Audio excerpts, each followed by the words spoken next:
Hey, camera marker.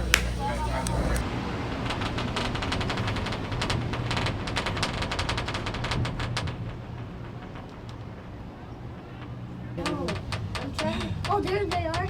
The bison that I spotted. Yeah, bison! Look at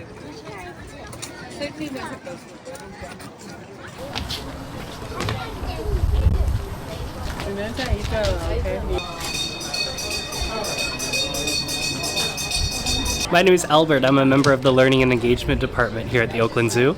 So yeah, I'll be giving today's bison animal highlight. Always more than welcome to take a look anytime over the overlook on your bottom right-hand side, and you'll see all of our bison crew hanging out. If you stick around for the whole 10 to 15 minute talk, we will have some special trading cards. If you guys went to my coworker's Momo's talk this morning, you guys might already have this mountain lion trading card, but that's our animal highlight card this month, so definitely stick around if you want that. All of our bison here, we're actually just temporary custodians for them. We're a part of a conservation program called the Iinnii initiative. This is done by the Blackfeet Nation, which is a Native American tribe in Montana. And they actually loaned us all of these bison here. All of our bison are part of essentially a species survival plan or a breeding program. And we have one bull bison paired with a couple of females, and every summer, so it is actually that time, it is red dog season, our female bison give birth to a lot of baby bison called red dogs.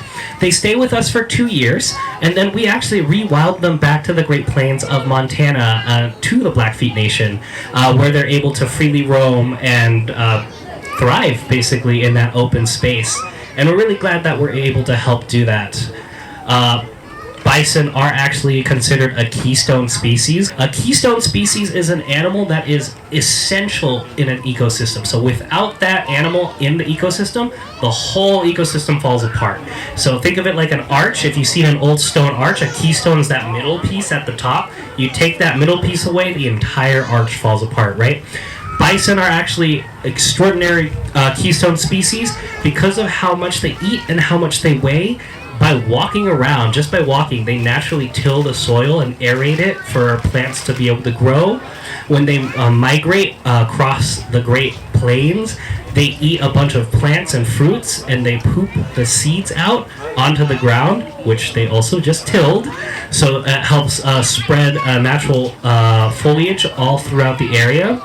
They play a really key role in making sure our Great Plains stay bright and open and have a lot of natural biodiversity involved in them. So these are just some of the reasons that it's so important for us to keep bison, help conserve our bison, help give them the natural lands they deserve, help make sure that they have that wide open space that they really do need to thrive. I'm going to stop it here now. I've been yapping at you for 10 minutes now. If you guys will want to swing by, I do have 2 big posters on hand, Bison versus Buffalo, always a good chart, as well as a smaller chart here about all the visual different uses of bison. And then my friend Keeper Myra here is going to take it away for a Keeper Q&A if you have any specific questions about our bison herd.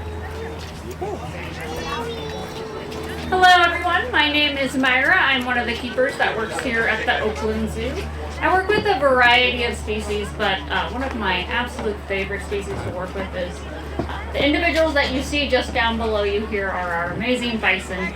So if you have any questions, feel free to shout them out. You can raise your hand. I'll be here for, again, probably about 5 minutes. Thank you. What do the bison eat? So our bison are herbivores. Do you know what that means? So that means that they don't eat meat. So they mainly are going to be grazers, so they're eating mainly grass. But you also may have seen that I did throw out something really tasty that they enjoy here at the Oakland Zoo, which is grain. But in the wild, they're going to be spending 10 to 12 hours a day eating. Can you imagine spending that much time eating? It's a lot of time, huh? If you come back in a month or so, a lot of the fur that you currently see on our adults, that will all be gone. So they do have a really thick fur coat in the winter, which is really helpful because in the wild they live in really cold weather, right? So they live in Montana where it gets down to -0. But in the summer that's not very helpful, right? So they've adapted to remove that fur coat so it keeps them really warm in the winter but cool in the summer. What's the difference between buffalo and bison? You see down below you, those are bison, and they're very different taxonomically. So essentially, bison live here in North America, and buffalo live in Africa and Asia. Yes. But it is really important, and I like to tell people this, is for a lot of indigenous people, they still refer to bison as buffalo. So from a taxonomic standpoint, they are different, but I like to say we should respect culture, and so essentially different, but it's okay to call them buffalo. Cool, thank you. Yeah. All right, I have time for one more question, if anybody has one. How do you round them up? The 14 acres, how do you That round them was up? an amazing question, and I love answering that. So yes, how do we move our bison? They have over 13 acres of habitat, and what I did, if you saw me down below, that's a great example of how we move our bison.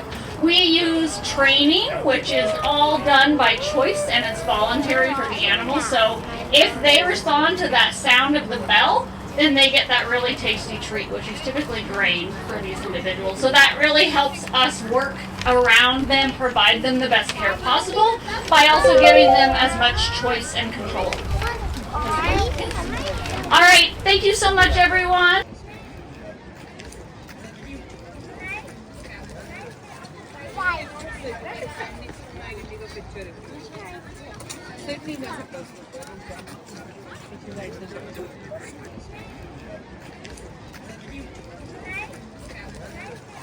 Bye.